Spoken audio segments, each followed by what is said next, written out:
Jeffrey Dahmer fue uno de los asesinos seriales más conocidos de la historia. Netflix ha lanzado una serie sobre su vida de forma bastante resumida, pero hay una historia que a mí personalmente me ha llamado mucho la atención y es la de Catherine Jemima Hughes, también conocida como Catherine Dahmer, la abuela de Jeffrey Dahmer. Conocido también como el monstruo o caníbal de Milwaukee, Jeffrey Dahmer fue el responsable de la muerte de 17 hombres entre los años 1978 y 1991. Bienvenidos, soy Diseccionando Mentes del Mal. Antes de seguir, como siempre, tenéis toda la biografía empleada para hacer este vídeo en la descripción y te aconsejamos ver todos los vídeos anteriores que hemos realizado sobre Jeffrey Dahmer para poneros en contexto y conocer la mente de este asesino en serie. Catherine sin duda desempeñó un papel muy importante en la vida de este asesino serial. Ambos estaban muy unidos y este vivió con ella durante un periodo de tiempo, donde el estado mental de Jeffrey se fue deteriorando cada vez más, llegando incluso a asesinar hombres en esa casa, como hemos visto en vídeos anteriores, como sería en el caso de Richard Guerrero o Jamie Dostator, entre otros. Catherine nació el 29 de octubre de 1904, naciendo en el seno de una familia numerosa en Brigham, Wisconsin. Su padre, Robert Rowland Hughes, tenía 32 años y su madre, Eunice Adele Spears, 31. Esta mujer tenía en total 6 hermanos, algo normal en aquellos tiempos. Uno de los hermanos de Catherine era veterano de la Segunda Guerra Mundial y trabajaba en Boarding Company. Nació y se crió en una granja cerca de Wisconsin.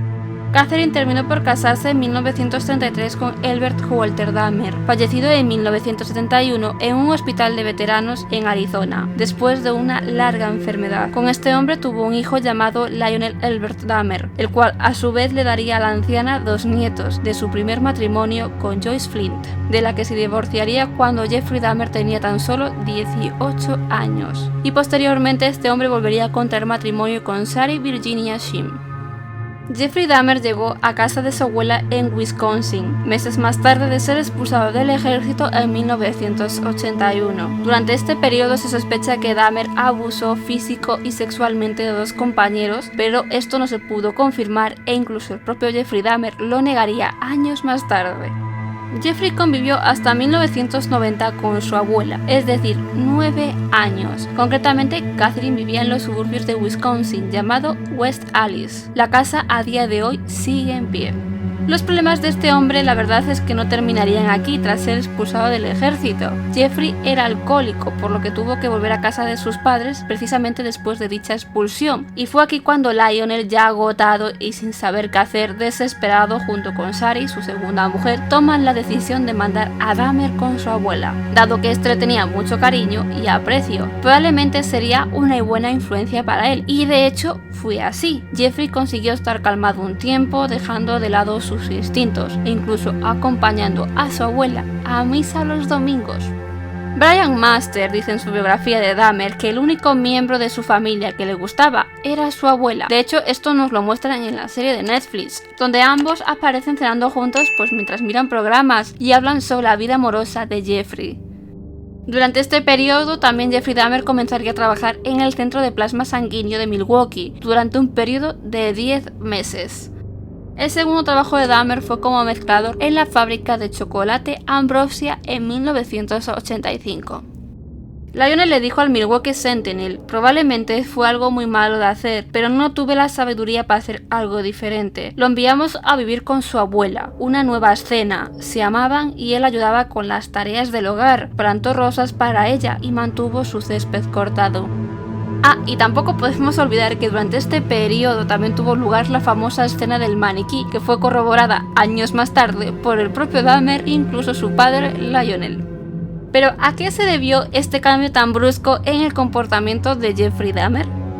El asesino serial seguiría luchando contra el alcoholismo, siendo arrestado incluso en Ohio por ebriedad y alteración del orden público. Poco después, la entrada de hombres en la casa a altas horas de la noche no pasaría desapercibida para la anciana, la cual incluso alertó a Lionel. Esto se debió a que Jeffrey ya no aguantaba más, dado que el sexo puede llegar a ser muy poderoso en la mente humana, y decidió empezar a salir por bares de ambiente gay de la zona, pero el gusto por la dominación le era demasiado irresistible, por lo que usaba pastillas para dormir, para que su acompañante perdiera la fuerza de voluntad. Esto nos lleva al año 1987, cuando en el hotel de Ambassador confundió los vasos y acabó también drogado por accidente, encontrándose en la mañana el cuerpo sin vida de Stephen Tuomi. Jeffrey no recordaba lo que ocurrió ni haber llevado a cabo ese asesinato. Este, asustado, decide salir del hotel en búsqueda de una maleta, donde pudiera precisamente trasladar el cuerpo de este joven sin ser descubierto hasta la vivienda de Catherine, donde lo desmembraría en su sótano. Podríamos decir sin duda que este fue el detonante, dado que después le seguirían 3 hombres más, entre ellos un menor de 14 años, Jamie Dostator, Richard Guerrero y Anthony Sears. Estos fueron asesinados en la casa y sus cadáveres fueron desmembrados y disueltos en ácido. De ninguno de ellos se encontraron los restos, pero sus muertes fueron confirmadas por el propio Jeffrey Dahmer. De hecho, Catherine, asustada incluso por los malos olores que provenían del sótano, alertó nuevamente a su hijo Lionel, el cual en sus palabras no encontró nada más que algo viscoso negro, propio del ácido, pero Jeffrey dijo que se trataban de restos de un animal, dado que seguía practicando taxidermia. Seguramente la mujer sospechaba que su nieto estaba llevando a cabo actividades poco ilícitas en el sótano, pero lo más probable es que jamás llegara a imaginarse hasta qué tal punto. O sea, no creo que esa mujer se imaginara algo tan macabro como serían violaciones, asesinato, necrofilia y desmembramiento. Otra cosa que nunca se supo, que no se pudo confirmar, es si esta anciana conocía realmente la orientación sexual de su nieto, pero es bastante probable que fuera así, dadas las numerosas evidencias. Incluso el padre del muchacho lo sospechaba, pero dada la época en la que nos encontramos, prefirió mirar para otro lado. Catherine Dahmer, de hecho, intentó conseguirle citas a Dahmer con mujeres jóvenes que ya conocía, pues por ejemplo, de la parroquia. Sin embargo, Dahmer, como todos sabemos, en la actualidad era homosexual. Según el Bacon Journal, la gota que colmó el vaso llegó cuando ella lo descubrió en el sótano con un hombre. Durante este periodo también conocemos el nombre de Ronald Flowers, del que hablaremos más detalladamente en el siguiente vídeo, pero así de forma resumida, se trata de una de las víctimas supervivientes de Jeffrey Dahmer, la cual declaró ante el tribunal que seguramente aquel día lo que le salvó de una muerte casi segura fue que la anciana se percató de su presencia en la casa. Ronald recuerda a Dahmer y Catherine hablando y describe a Dahmer como nervioso después de hablar con su abuela. El hombre admitió que no recuerda lo que pasó aquella noche, pero seguramente sigue vivo gracias a Catherine. Una noche su abuela bajó las escaleras y lo vio con otro joven, y ambos estaban borrachos. Vio a Jeff sacarlo y llevarlo a una parada de bus, comentó en una ocasión Lionel Dahmer. En 1989, Dahmer se declaró culpable de una agresión sexual en segundo grado al hermano de 13 años del que sería su futura víctima, Conerak. Este fue declarado culpable, siendo obligado a cumplir 1 año de prisión con liberación de trabajo y 5 años de libertad condicional. Después de ser liberado, este volvió a vivir con su abuela, pero pronto se mudaría a su apartamento en Milwaukee, los famosos apartamentos Oxford. Esto se debe a que su abuela le pidió que se fuera, porque ya no podía aguantar más sus problemas con el alcohol y con la ley. Cabe destacar que Catherine jamás dio su testimonio en la corte tras la detención de Dahmer en 1991, dada su avanzada edad.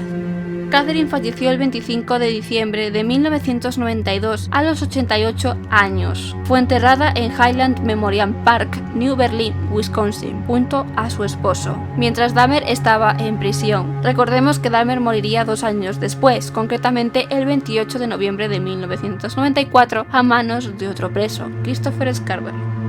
Después del arresto no hay evidencia de lo que ocurrió entre la relación de ambos, pero a pesar de lo que sucedió en su sótano, se citó a Catherine en un artículo en 1991, donde se refirió al arresto de Dahmer como algo terrible. Lo amaba mucho, él haría cualquier cosa por mí, explicó.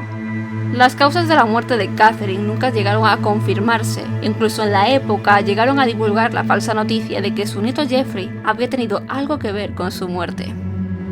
Y hasta aquí nuestro vídeo de hoy. ¿Qué te ha parecido la historia de Catherine del periodo en el que Jeffrey Dahmer vivió con ella? Si te ha gustado este vídeo, no olvides suscribirte y dar like si aún lo has hecho para no perderte nuestros próximos vídeos. Nos vemos la semana que viene.